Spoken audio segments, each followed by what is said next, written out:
Sir 'RK' గారు తన కొత్త పలుకులో మరోసారి అంటే చంద్రబాబు నాయుడు గారి పైన, బీఆర్ నాయుడు గారి పైన కామెంట్స్ చేస్తూ, విమర్శలు చేస్తూ వాళ్ళని తక్కువ చేసి ఆయన ఆర్టికల్ రాసారని చెప్పేసి వార్తలు వినిపిస్తున్నాయి సార్. మరి ఏం రాసారు ఆయన కొత్త పలుకులో? మరెందుకు ఈ విధంగా వీళ్ళని వరుసగా విమర్శించడం మనం చూస్తూ ఉన్నాం కూడా.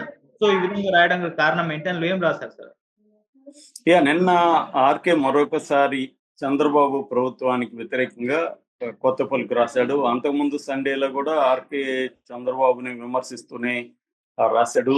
ఇప్పుడు డైరెక్ట్ గా ఆయన పవన్ కళ్యాణ్ కూడా రంగంలోకి దించాడు. నేను చాలా సార్లు చెప్తూనే ఉన్నాను, అనేక వీడియోల్లో నేను కూడా చెప్పాను. పవన్ కళ్యాణ్ ఎలాగా తన డామినేషన్ ను ప్రదర్శించుకోవడానికి, తనను తాను ఎలివేట్ చేసుకోవడానికి ఈ ఈ కూటమి ప్రభుత్వంలో జరిగే లోపాల్ని పవన్ కళ్యాణ్ ఎలాగా తెలివిగా ఉపయోగించుకుంటున్నాడు అనేది నేను చాలాసార్లు చెప్పాను.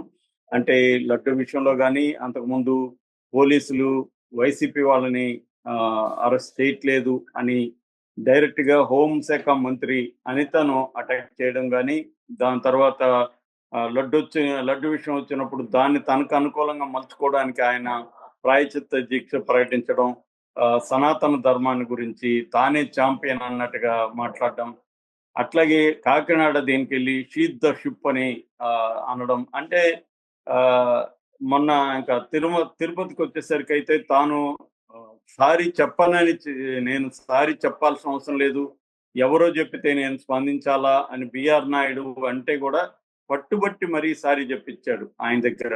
అలాంటి వ్యక్తి దగ్గర కూడా సారీ చెప్పించేశాడు.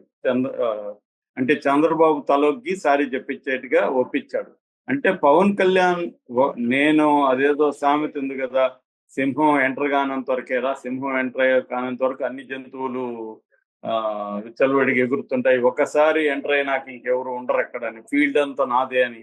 అలాగా పవన్ కళ్యాణ్ ఎంటర్ కానంత వరకు ఎవరెవరు అక్కడ అధికారం చెలాయిస్తుంటారు, కానీ ఒకసారి పవన్ కళ్యాణ్ సీన్లోకి ఎంటర్ అయితే అందరూ పక్కకు తప్పుకోవాల్సిందే అన్న ఒక మెసేజ్ ని ఆయన ఇచ్చాడు.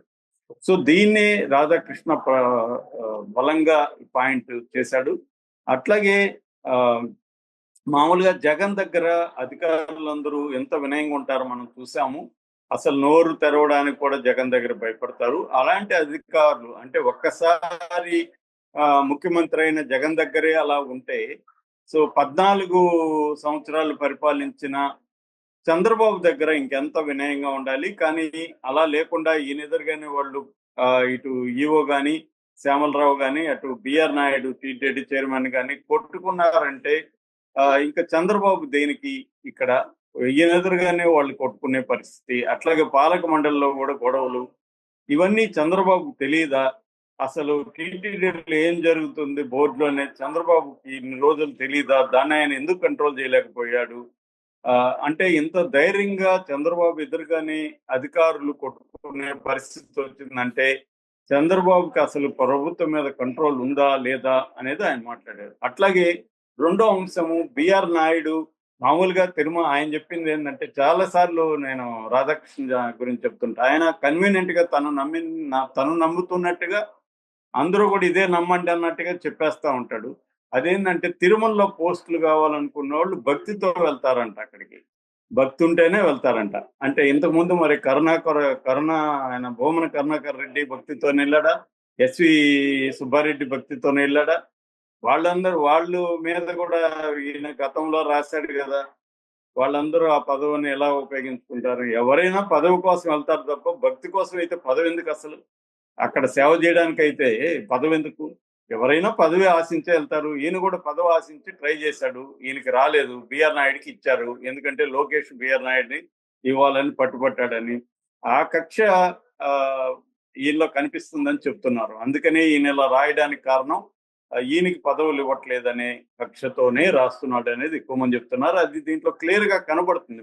బీఆర్ నాయుడు డబ్బుల కోసమే అక్కడ, అంటే డబ్బులు అని కాదు, దేశంలో ఉండే ప్రముఖులందరూ టీటీడీకి వస్తారు కాబట్టి వాళ్ళ ప్రాపకం కోసమే ఈ పదవి చేపట్టాడు అనేది ఒక విమర్శ చేశాడు. నెక్స్ట్ విమర్శ ఏంటంటే, టీటీడీ బోర్డు యాక్ట్ అనేది ఒకటి ఉంటే టీటీడీ చట్టం ఒకటి ఉంటుంది. ఆ టీటీడీ చట్టం ప్రకారం టీటీడీ బోర్డు సుప్రీము, దాని కింద మిగతా అధికారులందరూ పనిచేయాలి ఈవోతో సహా. అంటే అర్థమైందంటే టీటీడీ చైర్మన్ సుప్రీం. ఇప్పుడు సీఎం దగ్గర సీఎస్ ఉంటాడు. అలాగే టీటీడీ బోర్డు కింద ఈవో పనిచేయాలి తప్ప ఈవో స్వతంత్రంగా పనిచేయడానికి లేదు. కానీ ఇక్కడ అది కంట్రోల్ తప్పినట్టు అర్థమవుతుందని చెప్పాడు. అట్లాగే పవన్ కళ్యాణ్ విషయం కూడా నేను గతంలో చాలా సార్లు కూడా పవన్ కళ్యాణ్ విషయం చెప్పాను. ఎందుకంటే ఈ రాష్ట్రంలో జరిగే అనేక లోపాలను పవన్ కళ్యాణ్ తనకు అనుకూలంగా మలుచుకుంటున్నాడు.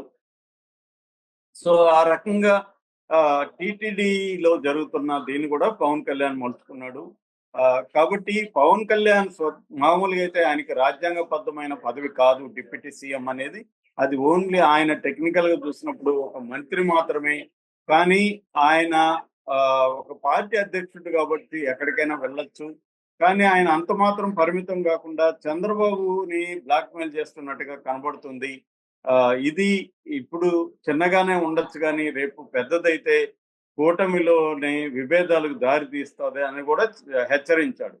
అంటే ఇది చంద్రబాబుకి తెలీదా? రాధాకృష్ణ ఎందుకు ఇలా హెచ్చరిస్తున్నాడు? ఒకవేళ హెచ్చరించేటైతే రాధాకృష్ణకి చంద్రబాబుకి డైరెక్ట్ చెప్పే స్వేచ్ఛ ఉంది, కాంటాక్ట్స్ ఉన్నాయి, అన్నీ ఉన్నాయి కదా. పబ్లిక్ గా ఎందుకు చెప్తున్నాడు అనేది ఇప్పుడు అందరికి డౌట్. ఇప్పుడు చంద్రబాబు మీద ఏదైనా విమర్శలు ఉంటే పవన్ కళ్యాణ్ డామినేట్ చేస్తున్నాడు, మీరు చూసుకోండి జాగ్రత్తగా అని చెప్పదలుచుకుంటే చంద్రబాబుకే ఆయన చెప్పచ్చు. ఎందుకు పబ్లిక్ గా చెప్తున్నాడు అంటే పబ్లిక్ గా వీళ్ళ మధ్య విభేదాలు ఉన్నాయని జనాల్లోకి తీసుకెళ్లడం అనేది ఈ ప్రభుత్వానికి మేలు చేస్తుందా కీడు చేస్తుందా అనేది ఇప్పుడు ఆయన్ని చాలా మంది ప్రశ్నిస్తున్నారు. సో ఏదేమైనా పవన్ కళ్యాణ్ డామినేట్ చేస్తున్నాడు, ఈ ప్రభుత్వంలో నిర్ణయాత్మక శక్తి పవన్ కళ్యాణ్ గానే ఉన్నాడు, ఇది కూటమి ప్రభుత్వానికి ఇబ్బంది అనేది ఆయన చెప్పాడు. కాకపోతే ఇక్కడ మనం చంద్రబాబు వైపు నుంచి ఆలోచించినప్పుడు పవన్ కళ్యాణ్ అంటే ఓన్లీ పవన్ కళ్యాణే కాదు, పవన్ కళ్యాణ్ వెనక మోడీ ఉన్నాడు. రేపొద్దున చంద్రబాబు 2029 ఎలక్షన్లకు కూడా కూటమి తోనే కలిసి వెళ్దామని, అంటే బీజేపీ జనసేనతో కలిసి వెళ్ళాలని చంద్రబాబుకు ఉండే ప్లాన్. ఎందుకంటే ముగ్గురు విడిపోతే మళ్ళీ ఓట్లు చీలిపోతాయి, జగన్ అధికారంలోకి వస్తాడు. ఆల్రెడీ జగన్ 40% ఉన్నా కూడా జగన్ 11 సీట్లకు రావడానికి కారణం ఏంటంటే వీళ్ళ ఐక్యత, ముగ్గురు కలవడం వల్ల వీళ్ళ పర్సంటేజ్ అనేది పనిచేసింది. అది లేనప్పుడు మళ్ళీ జగన్ వచ్చి అధికారంలోకి రావచ్చు. రెండోది మోడీతో గొడవపడే దానికి చంద్రబాబు సిద్ధంగా లేడు. ఇవన్నీ అర్థం కాదా రాధాకృష్ణన్ కంటే క్లియర్ గా తెలుసు ఆయన. కానీ ఆయన మరి చంద్రబాబు ప్రభుత్వాన్ని నెగిటివ్ గా ప్రజల్లోకి తీసుకోవాలనే ఒక ప్లాన్డ్ గా వెళ్తున్నట్టుగా చెప్తున్నారు అనమాట. రాధాకృష్ణ ఒక ప్లాన్డ్ ప్రకారమే చంద్రబాబుని అటాక్ చేసుకుంటూ వెళ్తున్నాడని. సో ఏం జరుగుతుంది అనేది మనం చూడాలి. Okay. Thank you so much.